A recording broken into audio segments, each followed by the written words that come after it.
Ang aking pananaw po, ang desisyon ay mali, hindi makaturungan, at hindi makatao. Para siguro po maintindihan natin ang desisyon, himay-himayin po muna natin kung bakit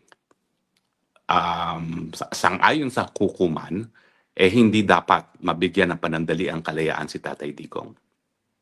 Unang-una, ang unang-unang batayan, meron ba raw pong probability na ginawa ni Tatay Digong ang mga paratang labang sa kanya. Ang problema po dito, ang sabi ng hukuman, hindi po nag-address ang kampo ni Tatay Digong dito sa isyong ito at naniniwala ang hukuman na meron pong probability na ginawa nga po ni Tatay Digong yung mga paratang sa kanya na crimes against humanity. At kung naalala nyo, 3 pong charges yan. No?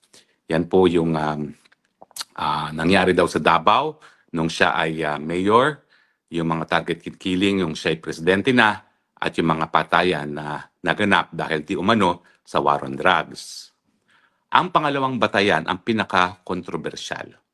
Ito ang issue na meron bang probability na tatakas si Tatay Digong kung siya ay binigyan ng panandaliang kalayaan or interim release. Bakit kontrobersyal? Dito ko po tingin, nagkamali ang hukuman. Ano po ang basihan ng pagsabi ng hukuman na merong probability na siya ay tatakas? Well, karamihan po, in fact, halos lahat ng sinabi ng hukuman ay base po sa mga sinabi ni VP Sara. Ano po yung mga sinabi niya? At saka yung ginawa ng pamilya. Well, nung inaresto raw si Tatay Digong, violent raw na nag-release ang kanyang mga kaanak. Siguro ito yung nakita nilang paninigaw ni Hanilet doon sa Villamor. No?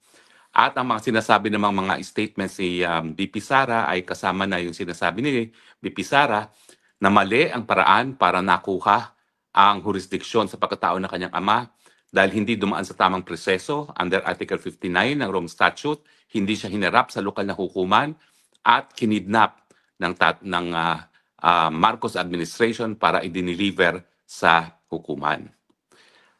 Sinabi rin ng hukuman na nag-akusa daw ang VP Sara na nagsabwata ng ICC at ang Marcos administration para nga mawala ang pinakamalaking tinik sa kagustuhan ng mga Marcos na maging Marcos forever. At ito nga si Tatay Digong.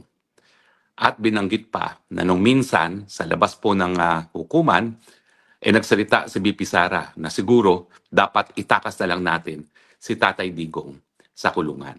Himay-himahin po natin kung bakit hindi sapat ito mga bagay-bagay na ito bilang basihan na meron daw probability na tatakas si Tatay Digong. Well, unang-una, yung mga nangyari sa Villamor.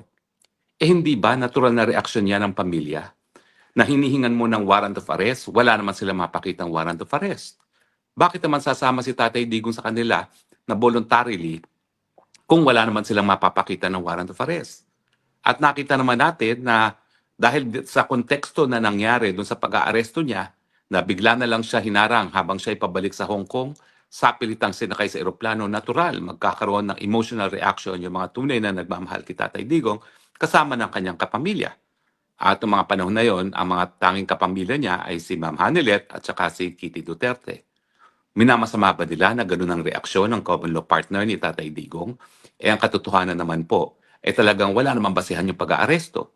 Dahil ang katotohanan po niyan, si Justice Ascuna nang nagsabi, yung warrant of arrest sa ICC na hindi naman ang pinakita kay Tatay Digong nung panahon na siya inaresto, dapat dumaan muna sa Regional Trial Court nang ma-asserte na ang personalidad na inaaresto ay yung siyang hinahanap ng ICC at dapat masigurado rin yung kanyang karapatan pang tao ay narespeto at masiguro na walang paglabag sa soberenya ng Pilipinas.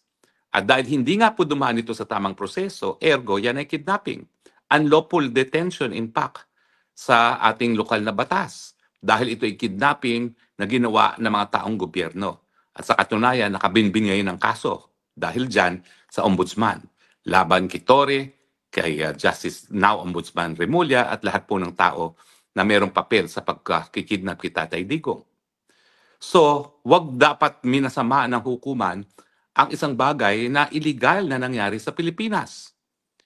Kidnapping or unlawful detention po talaga nangyari kay Tatay Digong dahil hindi siya dumaan sa tamang proseso sang-ayon sa Article 59 ng Rome Statute, hindi siya dumaan sa Regional Trial Court At sa katunayan, yung pinababayaran nga po ni ES Medaldea ang kanyang medical bills dito sa hukuman,